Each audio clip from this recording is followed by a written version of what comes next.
Every day, something dramatic happens in the Caribbean that affects our lives. We'll give you the details. We'll give you the facts on Caribbean Perspective with Eddie Frederick. Here's Eddie Frederick.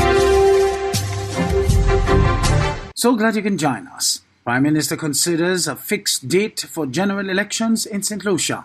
This story takes the lead in today's edition of Caribbean Perspective for Monday 20th November 2023. Brought to you in association with our friends at Antillean Group. Details when we return. Believe in our strength, we'll stand by you. Protection from all, perils big and small. Reassurance we give, it's so clear to see. Peace of mind, that's our service guarantee. We look after all our family. Yes, we do at every opportunity. Antillean Group, underwriters of all classes of insurance solutions for your protection and investment. Live well financially.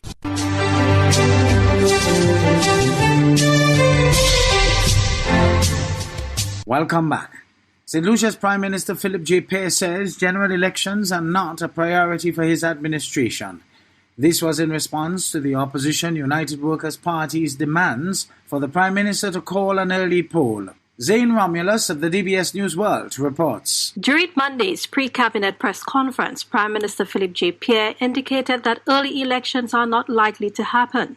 Despite repeated calls from the opposition United Workers' Party, the nation's leader stressed that going to the polls is not his top priority. I don't understand what's that clamour for general elections. General elections will come. That's not in our mind. Our focus is to develop the country. Our focus is to go into next year. Next year we have an exciting program of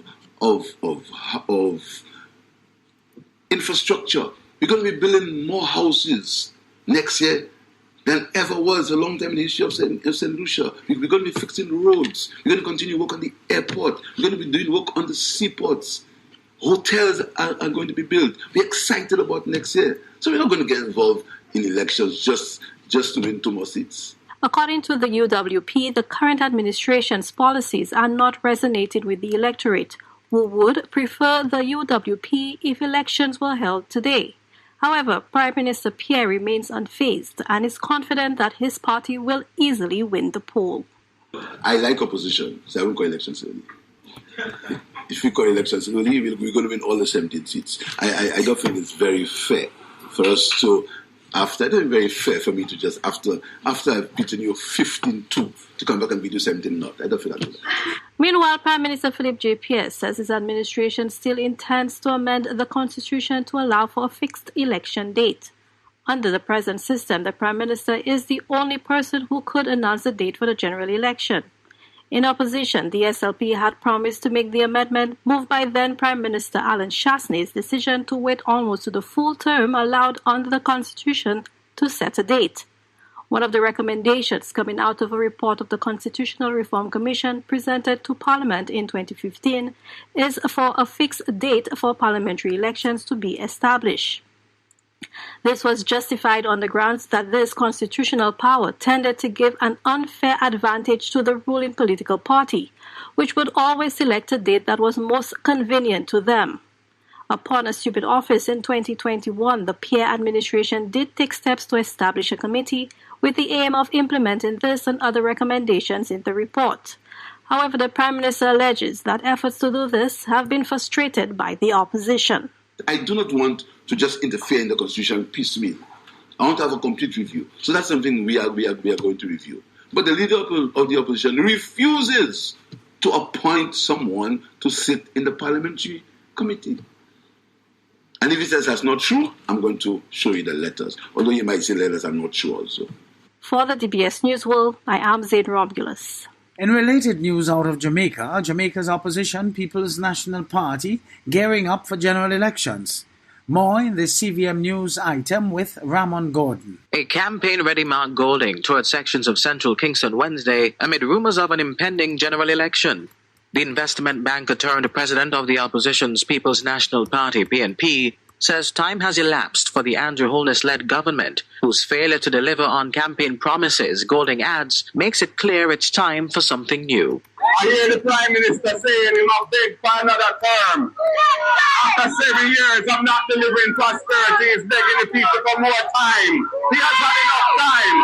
He has not been able to fulfill his promises. Golding says his party aims to uplift everyday Jamaicans who, he contends, have been long ignored by the governing Jamaica Labour Party.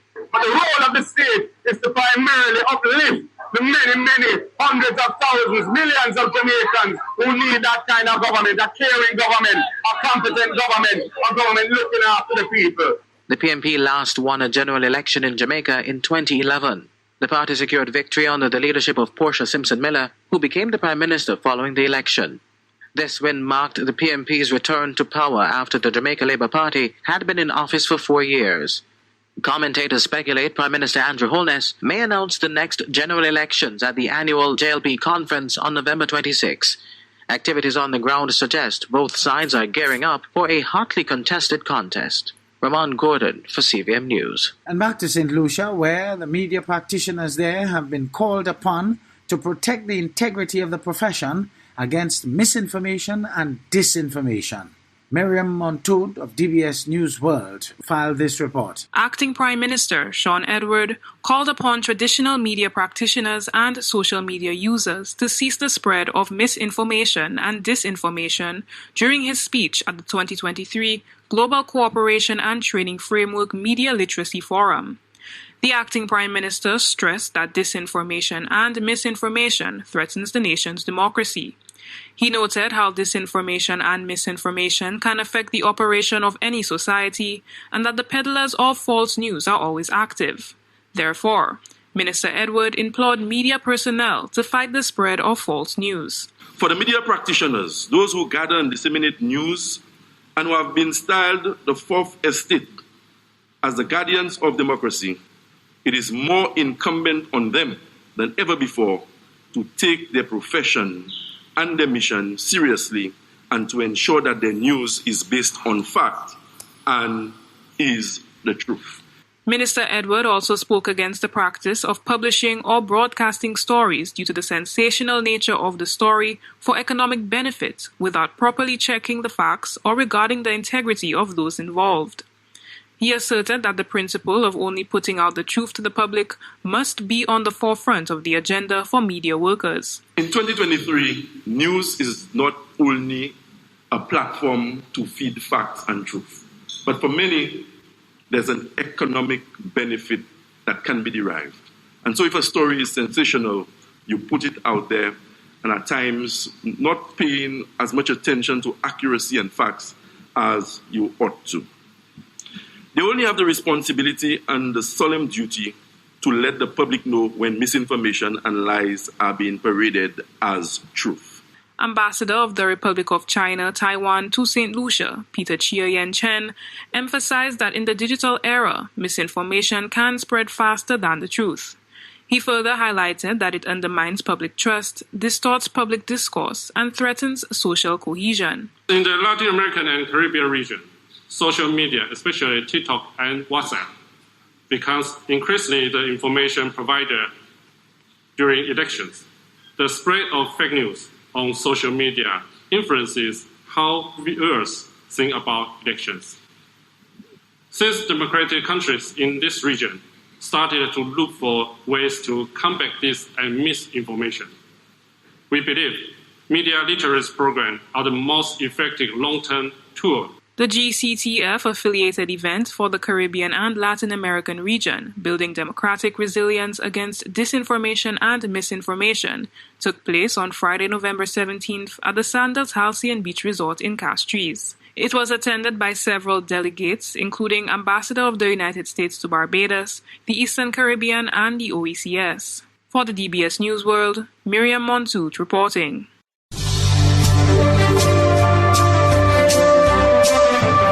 You're listening to Caribbean Perspective with Eddie Frederick, in association with our friends at Antillean Group, underwriters of all classes of insurance solutions for your protection and investment. Live well financially.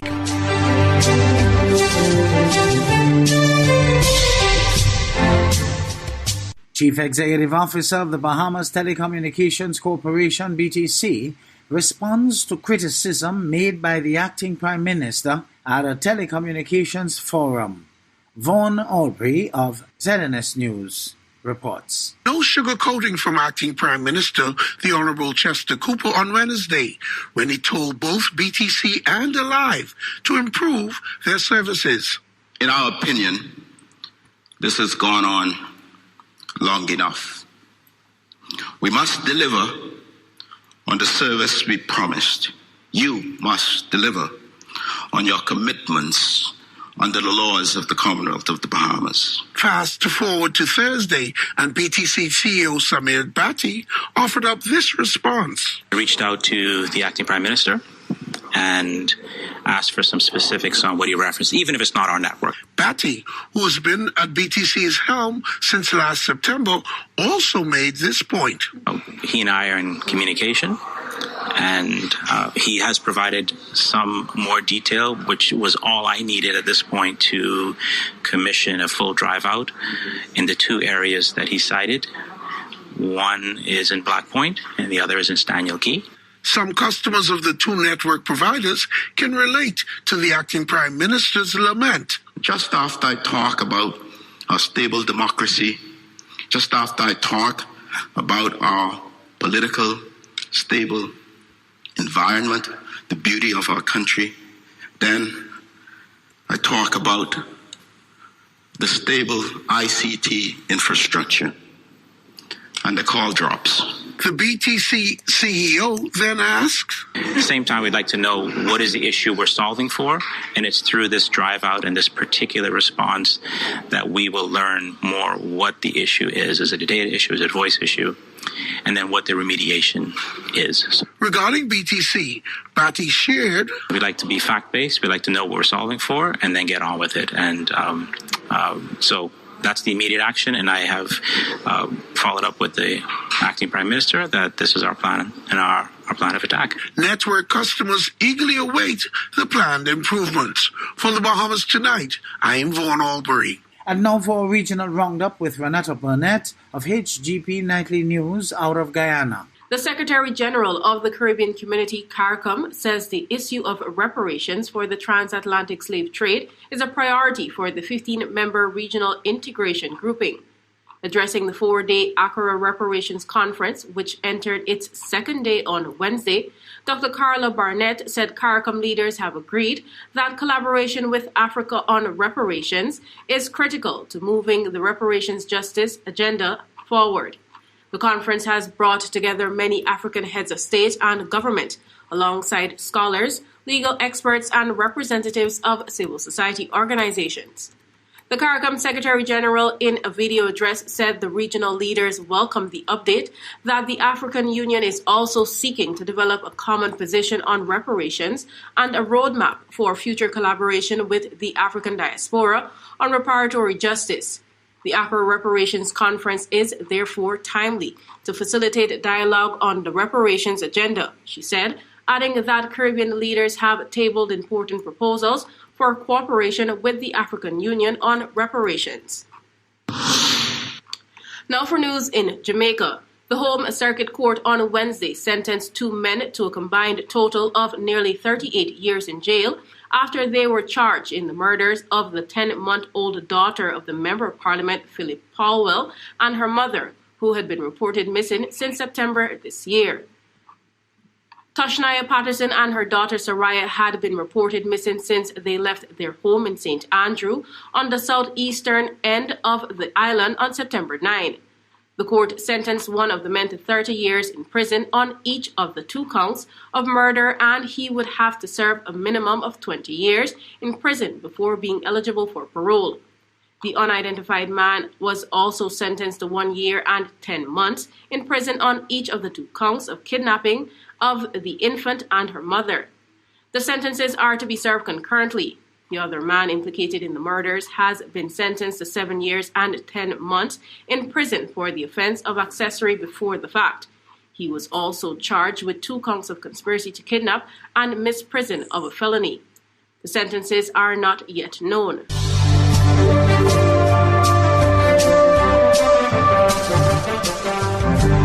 I am Eddie Frederick. This has been Caribbean Perspective, a whole new approach to highlighting developments in the Caribbean. In the meantime, please follow us on Facebook and subscribe to our YouTube channel for daily regional news and more, in association with our friends at Antillian Group.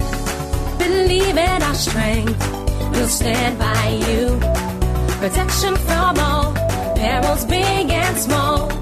Reassurance we give, it's so glad to see. Peace of mind, that's our service guarantee. We look after all our family. Yes, we do at every opportunity. Antillian Group, underwriters of all classes of insurance solutions for your protection and investment. Live well financially.